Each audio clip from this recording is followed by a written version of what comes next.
নমস্কাৰ, মোৰ ইউটিউব চেনেললৈ আপোনালোক সকলোকে স্বাগতম জনাইছোঁ।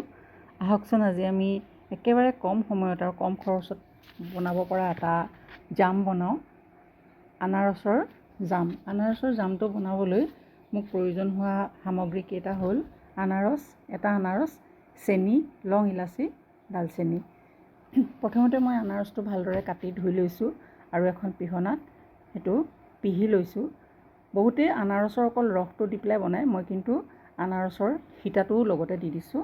পিহি লৈ পেলাই মই আনাৰসখিনি এটা চচপেনত দিছোঁ আৰু তাতে মই লং, ডালচেনি, ইলাচি আৰু প্ৰায় 1.5 কাপ পৰিমাণৰ মই চেনি দিছোঁ, যিহেতু আনাৰসটো অলপ মিঠা আছিলে।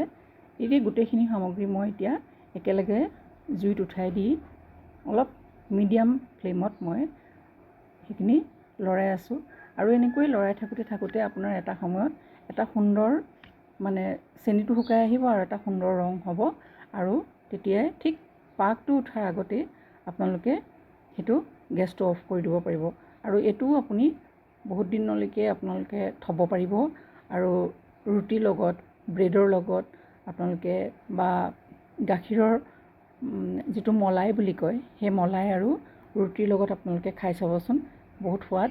আৰু এইটো বহুত ইয়াত কোনো ধৰণৰ প্ৰিজাৰভেটিভ ব্যৱহাৰ কৰা হোৱা নাই, গতিকে যথেষ্ট স্বাস্থ্যসন্মত এটা জাম বুলি পেলাই আমি ভাবি আহিছোঁ আৰু আমি আগতে সৰুৰে পৰা এইটো খাই আহিছোঁ।